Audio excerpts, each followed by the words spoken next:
Right then, it's time to talk boxing, which means Johnny Nelson is here in the studio. Good morning to you, Johnny. Another week, more stories from the heavyweight division.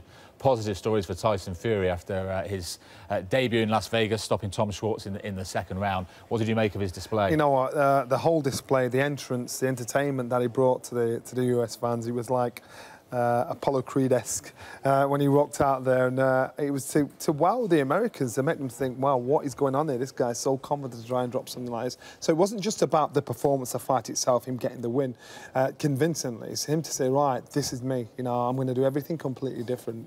Press conferences, entrances. I'm going to do it my way. And it's no matter what happens with Tyson Fury, it's a great story. It's a great success story. And for him out there in the States, Bob Arum there, Bob Arum's been with the best in the world, from the likes of Ali. He's been with the best fighters in the world. So this guy doesn't smile very often either. So it looks like he's interested. He's happy to be involved there. And seeing him wow the American crowds, as you put it there, inevitably draws contrast to Anthony Joshua and what happened to him just a couple of weeks ago on his US debut. What would Fury's victory do for Joshua now, do you think?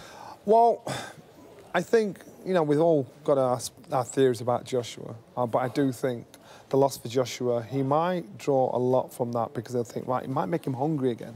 So as a fighter, if you're unbeaten, the pressure of keeping that unbeaten record is always going to be there. If you lose, and you lose to somebody you think you shouldn't have lost to, or the loss alone, or the criticism from the loss, again, it's one of those things that motivation, that drives you. So Anthony Joshua will be having to sit back, lick his wound, think, right, I want to be back there again. He might come back twice as hungry because he wants to make a statement, to say, right, this is me back. So seeing the success of a fellow Brit, it can only motivate him. And regardless of what you say, you know, as long as the Brits are doing it and doing it big style in the States, I'm always a fan of that. Another Brit who's had great success is Kell Brook. There's been talk of retirement this week. He's come out and said that's not the case. He's not fought since December, though, Johnny. No upcoming fight scheduled. You know him very well. What do you think's next? I'd heard that myself coming through. I'd heard that about Kell walking away from the game, and I get that because he'd kind of fallen out of love with it. You look at his past performance, you think, where's he been? He's gone quiet. There's no talk of when he's fighting, if he's fighting. He said he's chasing big fights. You know, he needs fights that grab his gut. Obviously, that main one was Amir Khan. He's now come to realisation that that's not going to happen. So he's got to. I think what's most important is for Kell to find somebody that gets him out of bed at stupid o'clock in the morning to train and to train hard. Otherwise, there's a chance of losing to somebody you shouldn't actually lose to. So you need that challenge. So unless he can command and try and get those kind of challenges, the problem's going to be who's he fight next and where's he go? Because do you think at the age of 33 he's still got what it takes to, as he says, dance under the bright lights? Has he still got it? Well, if you go past your his last performance, no. But we'll give him that. We'll give him that as a given thing, right? That's a one-off.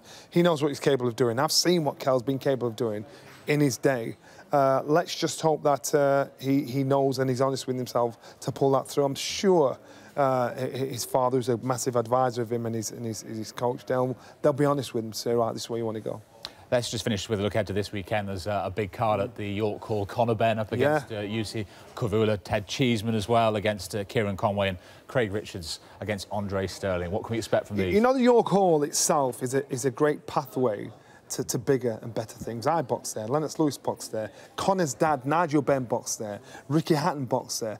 A lot of great fighters have boxed there and performed and got their job done there. It's the best, to me, best small hall you can ever get. So for Conor Benn to top the bill and to fight there, following his dad's footsteps once again, is a great opportunity. We've seen Ted Cheeseman back in the mix again after his European title attempt loss. That was in February time. Again, it's getting them back on. So it's getting the youngsters to get back in there again and get the locals to come and see them, to build them up, to let them feel what potential big-time boxing is about. Looks like a cracking card, that. So Sky Sports Action Saturday from 7 p.m. Johnny, as ever, thanks very much indeed for your company. Have a good weekend. Good to see you.